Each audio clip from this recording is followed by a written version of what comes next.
And October 3rd, 2022, the board of directors of 3DX Industries, they announced a new share repurchase program of up to like 7.3 million shares, if I'm correct. But that was canceled. Could you just explain why that was canceled? And you guys don't have a crazy bloated share structure, so I'm just wondering what was the purpose of it originally, and why was it canceled? Yeah, so I mean, we have less than 100 million outstanding, so we're tiny. We one of the things I loved about it. So I take full responsibility for that. We probably shouldn't have did it in the first place. That was the truth. We didn't need to do it.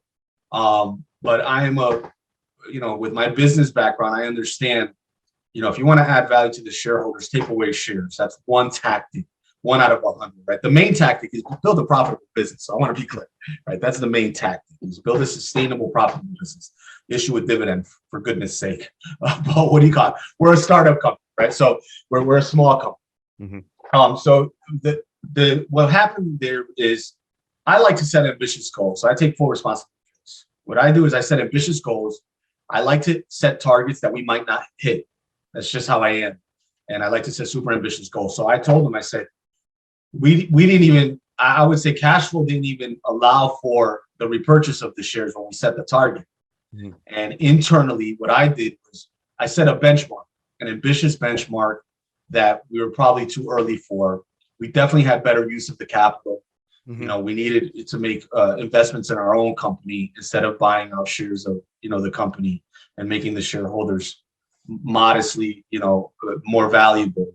So we canceled it. And the truth was, we just, I was being overzealous and over ambitious there, right? I wanted to push something that probably should have been in. I set a 5-year plan for the company when I got there. And so now we're 2 years into the plan, and that's something that probably should have been around year 5. Mm-hmm. And I pushed it up, and then we had to backtrack from it. So that's what happened. I wish there was something more exciting to say, but it was just me being overly anxious, overly ambitious, wanting to see something happen. We weren't ready for it, and I took it on the chin, and we moved forward. Yeah, well, and that's one thing that is attractive about the stock itself, is that it doesn't have a bloated share structure. You guys have a market cap of less than 5 million, 175 million authorized shares, less than $1 billion outstanding shares, and a float. Less than how many? Hold on, less than how many? Less than $1 billion. Yeah, way less. Yeah, no, I'm sorry, less than $1 million. I'm sorry. Wait, less than 100 million. 100 million. I'm sorry. Less than 100 million outstanding. Yeah, don't confuse. We do a lot of work to keep that. I know, right? And that You're on a healthy outstanding share count of 20 billion. So you guys have done a phenomenal job with that. Sorry for that little mess up there. But does management see the share structure staying as stable as it is? Because I think that is one thing that is really attractive to you guys. So, and to investors, I should say. Yeah. So as you mentioned, we have authorized 175. Outstanding is less than 100 million. Yes. And we just increased the authorized to 175 when we were bringing on talent, because we were bringing on engineers that we wanted to compensate. And we had a new board member last year.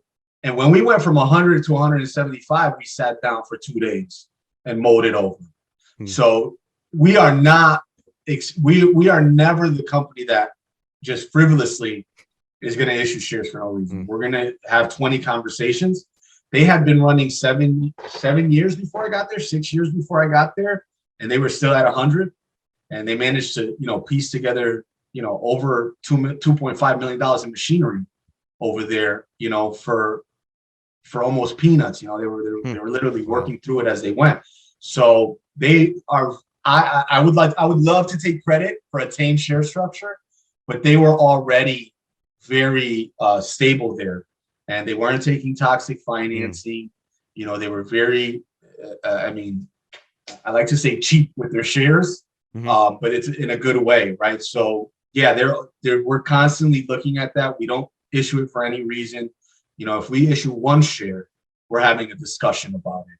And it's not just yes, yes, yes. It's almost always no, no, no, no. Okay, let's think about it. And then occasionally, if we absolutely need it, we'll issue it. But it's one of the things I wish I could take Mhm. credit for that, but that's one of the things I loved about them before I got there, is that they weren't issuing shares like that. And if they did, they had a good reason to do it.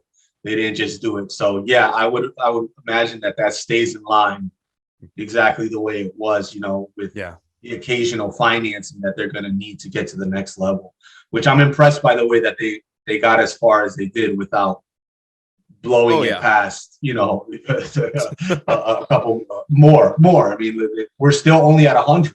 I mean, it's remarkable because a lot of OTC companies, I mean, it's easy to get sucked into the dilution trap. And I think that you see it all the time where like Yeah. when shares are added, they're just added, not really because they're retaining any substantial value or bringing anything Yeah. aboard or for any substantial acquisition.